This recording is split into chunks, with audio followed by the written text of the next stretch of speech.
그리고 이제 부동산 관련해서 지금 설왕설래가 많은데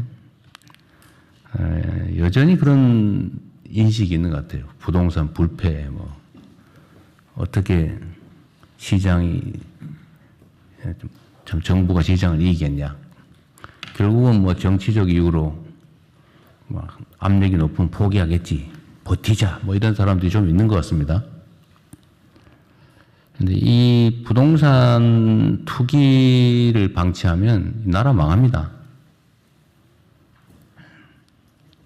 네, 그게 그 욕망에 따른 저항이 불가피하긴 한데 그걸 이겨내지 못하면 이 정부의 미래도 없어요.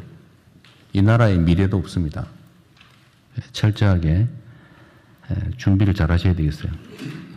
지금 각 부처청이야 뭐 관련된 부분에서 뭐 세제든 금융이든 규제든 다들 준비하고 계실 텐데 여하튼 엄정하게 그리고 촘촘하게 0.1%의 물샐 틈도 없게 모든 악용 가능성 이걸 완전히 배제하고 철저하게 준비를 해야 됩니다.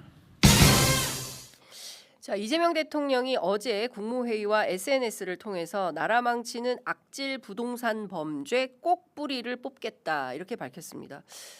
정의로운 대한민국 그 기틀을 세우기 위해서 마약왕도 잡고 그리고 또 부동산 투기꾼도 잡겠다. 이제 이런 판단을 아주 명징하게 입장을 밝힌 건데요. 망국적인 부동산 공화국 정상화 없이 한국의 대한민국의 미래는 없다. 이렇게 강조를 한 겁니다.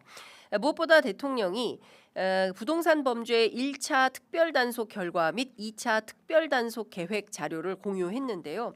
이 자료에 따르면 모두 1,493명을 부동산 사범을 단속을 했습니다. 그중에 640명을 검찰에 송치한 그중에 7명이 구속됐다라는 내용도 공개를 했는데요.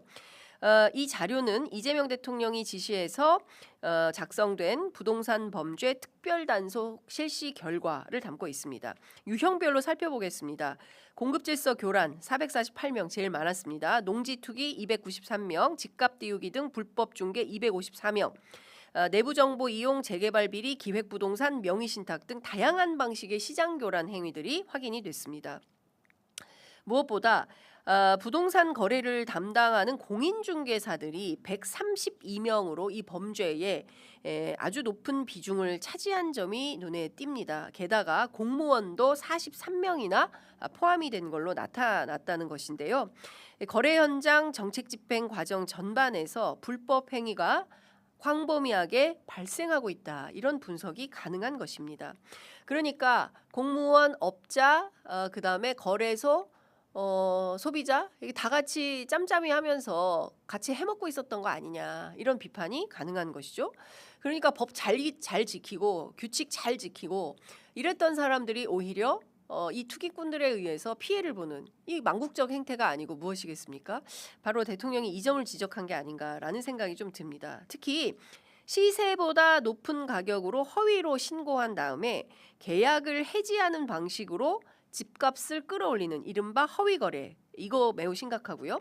공공분양 아파트 같은 경우에서는 위장 전입 그리고 허위 공급 자격 취득을 통한 부당 당첨 뭐 지나간 사람 한 사람 있죠. 그리고 부당 당첨 받은 다음에 자기가 또 들어가 살지도 않고 임대를 줘요. 그리고 또 되팔아. 이런 사례가 확인이 됐다라는 것입니다.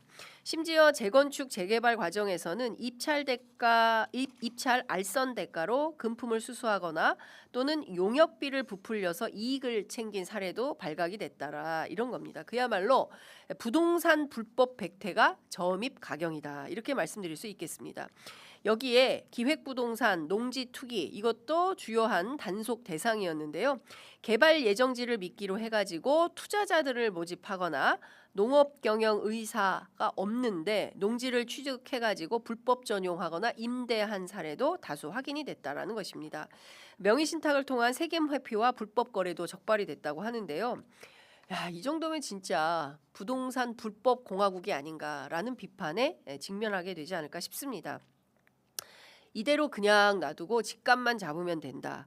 제가 보기에는 이것은 대단히 무책임하거나 또는 적확한 해법을 모르는 그러니까 겉만 두드러 잡고 속은 그대로 썩어 문드러져 가고 있지만 그냥 방치하는 이런 상황이 되는 거 아닌가 싶습니다. 무엇보다 이 무책임한 정책 행정이 결국 부동산 부패 공화국의 대참사를 초래한 게 아닌가라는 판단을 하게 됩니다.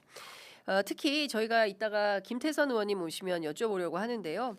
부동산 정책을 담당하는 고위 공무원들, 이 굉장히 중요한 거죠. 그런데 이 사람들이 전부 이런 범죄와 연루되거나 아니면 유혹을 받고 있는 상황에 놓인다면 이런 사람들이 제대로 된 정책을 할 수 있겠습니까? 따라서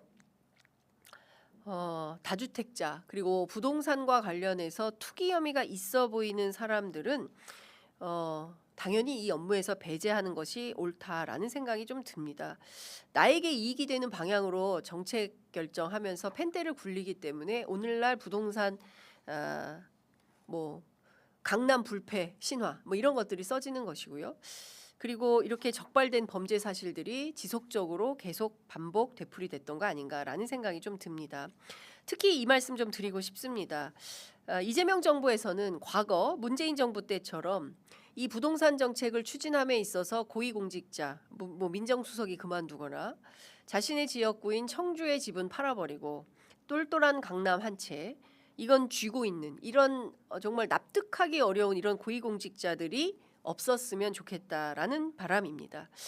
결국 그런 선택이 정부 정책의 신뢰를 낮추고 끝내 정권 교체의 요인이 되었다는 점을 절대로 간과해서는 안 될 일이라고 생각합니다.